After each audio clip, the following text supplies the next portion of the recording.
I thought my blind date stood me up. Then she walked in holding her daughter's hand. The empty chair across from me felt heavier with every passing minute. I checked my phone for what must have been the 20th time. No message. No missed call. Nothing.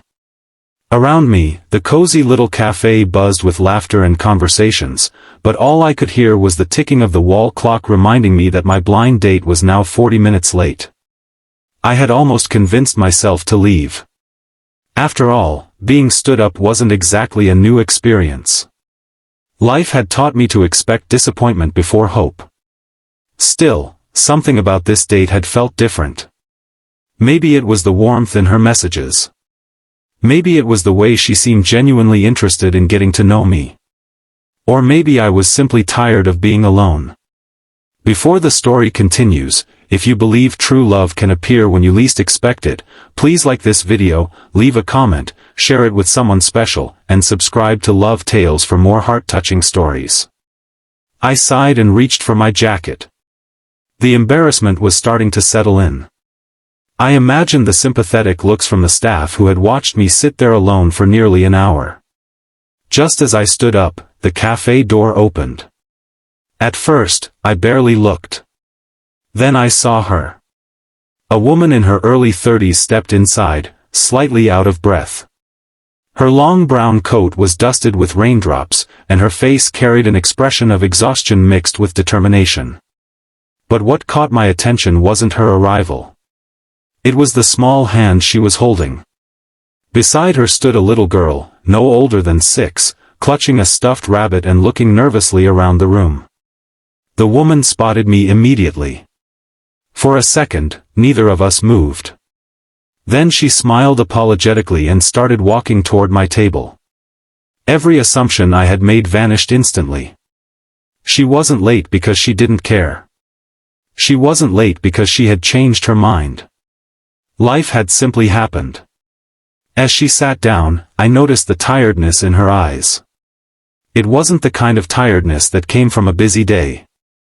It was deeper. The kind carried by people who had been strong for far too long.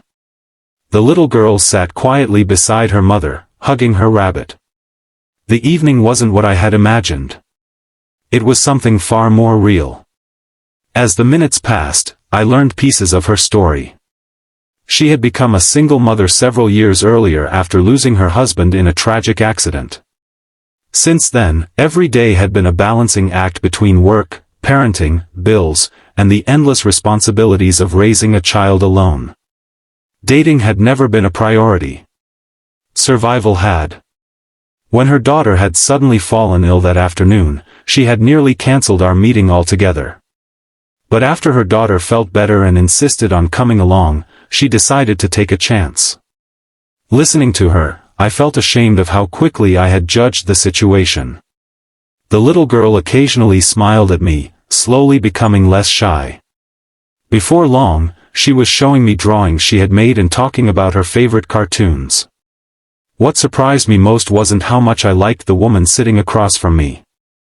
It was how natural everything felt. For years, I had searched for perfection. A perfect relationship. A perfect beginning. A perfect story.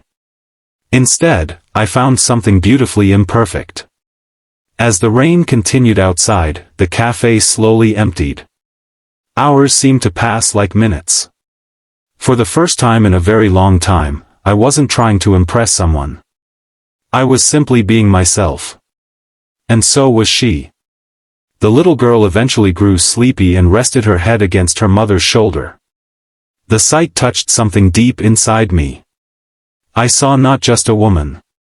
I saw courage. I saw sacrifice. I saw countless sleepless nights, difficult choices, and silent tears that no one else had witnessed. Most importantly, I saw a heart that had refused to give up despite everything life had thrown at it. Over the following months, we continued seeing each other. Sometimes our dates were simple walks in the park. Sometimes they involved playgrounds instead of restaurants. Sometimes they were interrupted by homework, scraped knees, or bedtime stories. And somehow, those moments became my favorite memories. I wasn't just falling in love with her. I was becoming part of a small family that had spent years learning how to survive on their own. Trust didn't happen overnight. Love rarely does. But little by little, walls came down. The little girl stopped seeing me as a stranger.